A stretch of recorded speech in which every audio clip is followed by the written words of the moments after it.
कुछ ही देर पहले तुम जेल की कोठरी में बंद थे, फिर वहां से निकले कैसे? और अपने ये कपड़े पहनकर यहाँ किसके हुक्म से आए? हम अपने हुक्म के खुद मालिक हैं।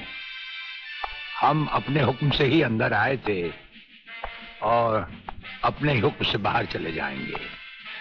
तुमसे अच्छी तरह मिल लेने के बाद। तुम्हें अच्छी तरह मालूम होना चाहिए कि तुम किसके सामने बैठे हो। हमें मालूम है, इसीलिए तो जूते तुम्हारे मुंह के सामने रखे हैं। तुम जैसे गद्दारों से हम नहीं, हमारे जूते ही मुंह लगाते हैं। सूर्यदेव सिंह! ब्रिगेडियर सूर्यदेव सिंह, भूल कैसे गए? हम आज भी ब्रिगेडियर हैं, कल भी ब्रिगेडियर थे। जेल में आना तो एक नाटक था तुम जैसे मुजरिम तक पहुंचने के लिए। और ये रहे तुम्हारे काम के कागज। ये हमारा रिहाई का ऑर्डर और ये है तुम्हारी गिरफ्तारी का वारंट।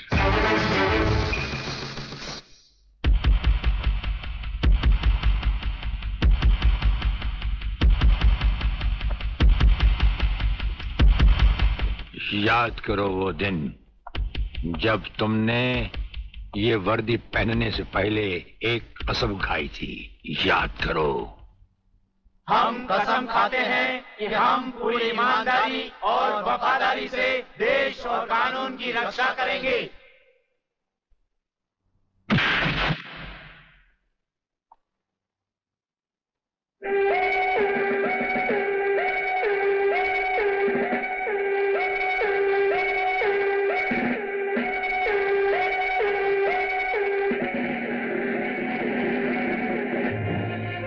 इन नंगों की बारात में ये वर्दी वाला दूल्हा नहीं जाएगा वागले। इसके भी कपड़े उतार डालो।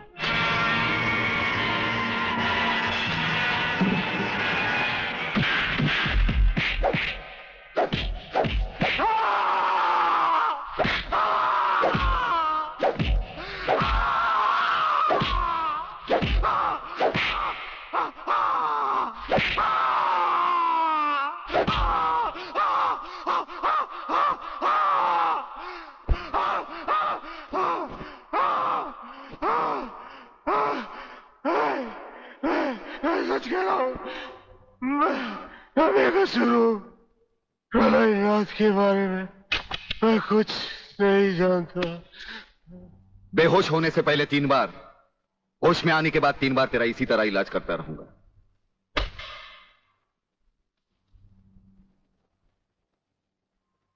साथियों, तुम लोगों को शायद यह मालूम नहीं ये प्राइवेट और इमरजेंसी मीटिंग मैंने क्यों बुलवाई। इसलिए कि सूर्यदेव सिंह जेल से छूट चुका है और अब वो खतरा बनकर हम सबके सर पर मंडरा रहा है। मगर 1 साल से पहले वो छूट कैसे गया? उसका जेल जाना एक नाटक था कादर। उसने जेलर और हमारे 4 खूंखार कातिलों को गिरफ्तार करके किसी ऐसी जगह छुपा दिया है कि जिसके बारे में पुलिस डिपार्टमेंट को तो क्या, मुझे भी मालूम नहीं। जीवनलाल, मेरे 4-5 आदमियों को गिरफ्तार करके अगर वो मुझ तक पहुंचने का ख्वाब देख रहा है तो उसका ये ख्वाब मैं कभी भी पूरा नहीं होने दूंगा। अब सूर्यदेव सिंह नाम का बिल फाड़ना ही पड़ेगा। अगर मगर कुछ नहीं चलेगा जीवनलाल। अब 15 अगस्त को ज्यादा दिन नहीं है। जानते हो, सूर्यदेव सिंह हमारे लिए बहुत बड़ा चैलेंज है और बड़े से बड़े चैलेंज के साथ टकराने का प्रलयनाथ को शौक है। तुम तुम्हारी मिनिस्ट्री संभालो, सूर्यदेव सिंह को आज से मैं संभालूंगा।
ड्राइवर, गाड़ी को फौरन किसी गटर के ढक्कन पर खड़ा करो। इसमें बम लगाया जा चुका है। Yes sir. बहादुर, काला बटन खींचो।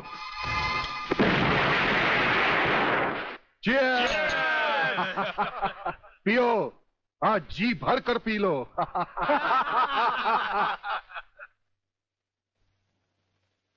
स्वामी जी, ये सुखद समाचार टीवी पर भी तो सुन ले। हाँ, ऑन करो। आज सदन के दोनों पक्षों ने इस हत्याकांड की तीव्र आलोचना की। इस हत्याकांड के षड्यंत्र के बारे में हमारी विशेष संवाददाता मोना अलवी की एक रिपोर्ट। आज दोपहर ब्रिगेडियर सूर्यदेव सिंह अपने विशेष दस्ते के साथ भोजन के लिए रवाना हुए। अचानक उन्हें अपनी कार में सिग्नल सुनाई दिया, जो कार में बॉम्ब रखे जाने का संकेत देता है। सूर्यदेव सिंह ने अपनी गाड़ी एक गटर के ढक्कन पर रुकवाई और अपने विशेष दस्ते के ब्लैक कमांडो से ये काला बटन खींचने को कहा।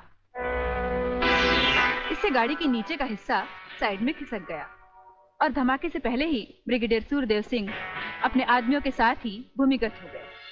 तो इस तरह उन्होंने अपनी समझदारी और बहादुरी से अपनी और अपने आदमियों की जान बचाई। तो आइए आज हम ब्रिगेडियर सूर्यदेव सिंह से आपका साक्षात्कार कराएंगे।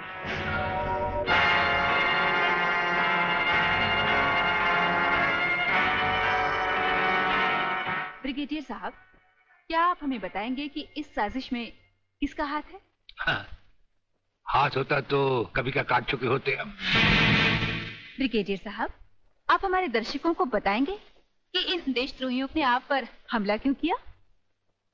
जाहिर है कि हमें जीवन दान देने के लिए नहीं, हमारी जबान भी हमारी गोली की तरह दुश्मनों से सीधे बात करती है, टीवी पर नहीं।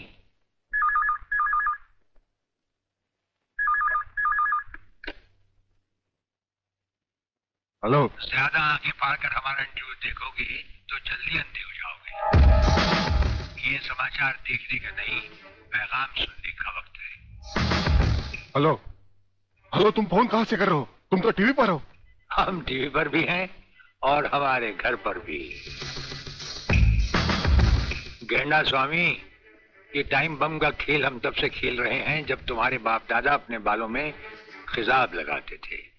याद रखना, तुमने सिर्फ एक टाइम बम फिट किया था जो हमारा बाल भी बैंका ना कर सका, मगर हमने तुम्हारी मौत के लिए इतने बम तैयार कर रखे हैं जो तुम्हें तो क्या, तुम्हारे पालतू कुत्तों को भी बचने का टाइम नहीं देंगे।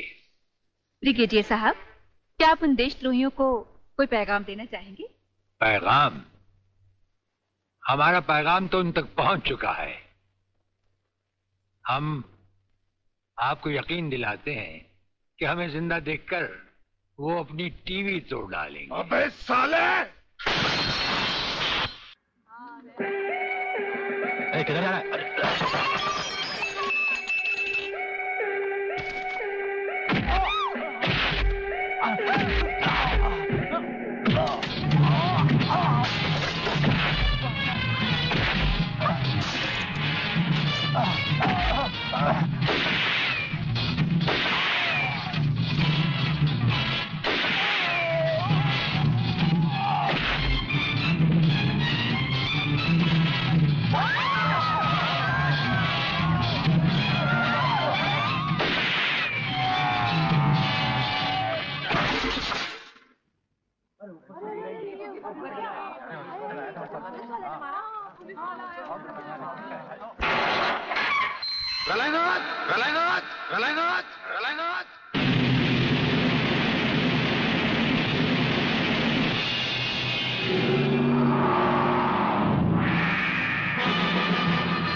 मेरे दरवाजे पे कुत्तों को भौंकने की इजाजत नहीं है। ये शेर की दहाड़ है। अगर नहीं सुनी तो आंखें फाड़ कर नीचे देख।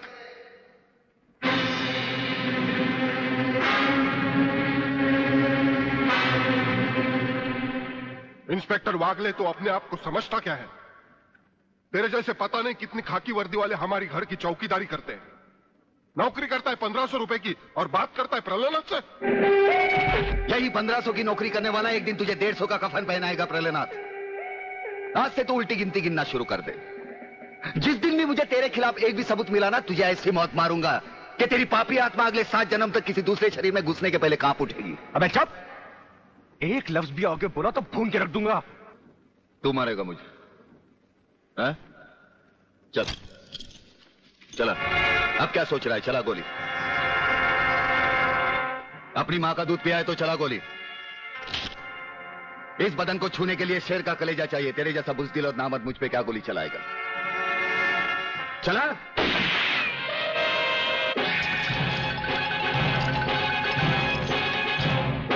पुलिस अफसर पर गोली चलाने के जुर्म में मैं तुझे गिरफ्तार करता हूं। प्रहलाद जरा भी हिले तो इसकी खोपड़ी खोल दूंगा।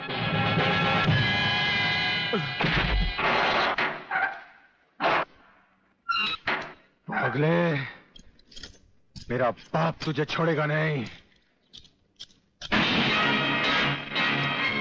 आखिर तुमने वही किया जो हम नहीं चाहते थे। आज तक एक बात मेरी समझ में नहीं आई। आखिर आप चाहते क्या? क्या आप ये चाहते हैं कि एक के बाद एक की मौत होती रहे और हम चुपचाप देखते रहें? पहले डॉक्टर गुप्ता की मौत हो गई, फिर अली मारा गया, आज इस प्रहलाद के पिल्ले ने मुझ पर गोली चलाई। ये देखिए, अगर मैंने बुलेट प्रूफ जैकेट नहीं पहनी होती तो मरने वालों की लिस्ट में मेरा भी नाम जुड़ जाता। लेकिन इसने तुम पर गोली क्यों चलाई? क्योंकि मैंने इसे मजबूर किया था। इसके खिलाफ सारे सबूत मैंने पहले ही इकट्ठा कर लिए थे। सवाल था उंगलियों के निशान का, जो इस रिवॉल्वर पर मौजूद हैं। एक बात मैं दावे के साथ कह सकता हूं सर, अनीता चौधरी का कातिल और राधा टंडेल से शरीर संबंध रखने वाला यही है रसिकनाथ।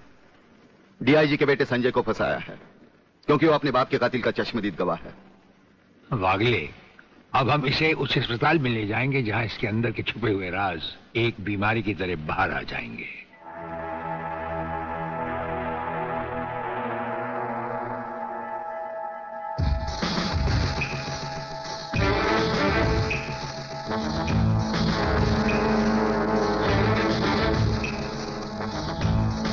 जो दुश्मन यहां बांधा गया, समझो उसकी अर्थी उठ गई।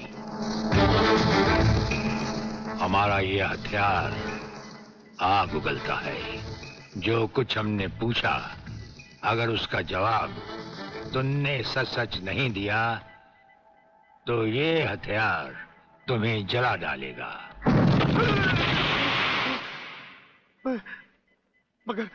मगर आप चाहते क्या है? प्रलयनाथ गिरना स्वामी तुम्हारा बाप है। हाँ जी, हाँ जी। और अब वही इस देश को खत्म करने की तैयारियां कर रहा है। हाँ जी बिल्कुल। हाँ, मुझे माफ कर दो, मुझे जाने दो। नहीं नहीं नहीं, मैं बताता हूँ, मैं सब बताता हूँ। मेरे बाप का अगला प्लान क्या है? मुझे छोड़ दो। हाँ, मुझे मेरे बाप से कोई लेना नहीं है, मैं तो उसको जानता भी नहीं हूँ। मेरे बाप का अगला प्लान है कि प्रोफेसर खुराना को किडनैप करने वाला है। फ्रेंड्स, मिसाइल की सबसे इंपॉर्टेंट चीज है ये, इसे मिसाइल फ्यूज कंडक्टर कहते हैं।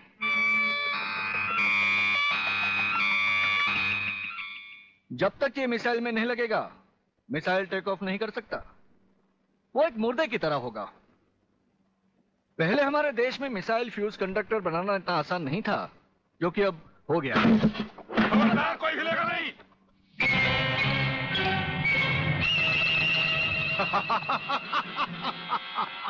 कौन हो तुम?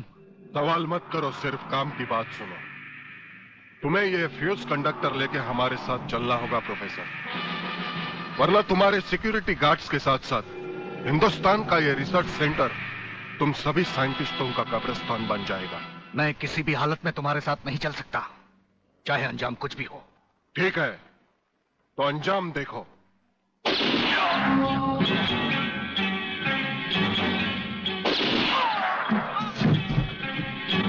नहीं नहीं, ये इस देश के भविष्य है, इन्हें मत मारो प्लीज। मैं तुम्हारे साथ चलने के लिए तैयार हूं। तुम अकेले नहीं, फ्यूज कंडक्टर भी तुम्हारे साथ चाहिए। डैडी रुको, डैडी डैडी रुको। डैडी, ये बहुत खतरनाक लोग हैं, मुझे बचा लो डैडी, जल्दी जल्दी जल्दी।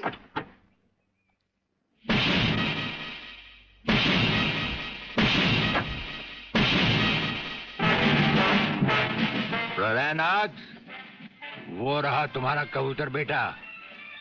और उसके गले में है जला देने वाला बम। उसका रिमोट कंट्रोल हमारे हाथ में है। अगर तुमने एक कदम भी आगे बढ़ाया तो उसे जलाकर राख कर दिया जाएगा।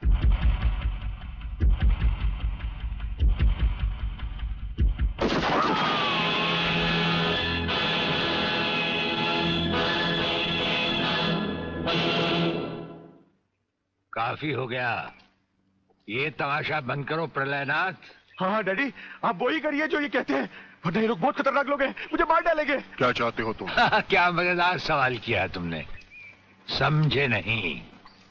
प्रोफेसर खुराना को वापस करो और अपने इस कबूतर बेटे को यहां से लेकर रफू चक्कर हो जाओ।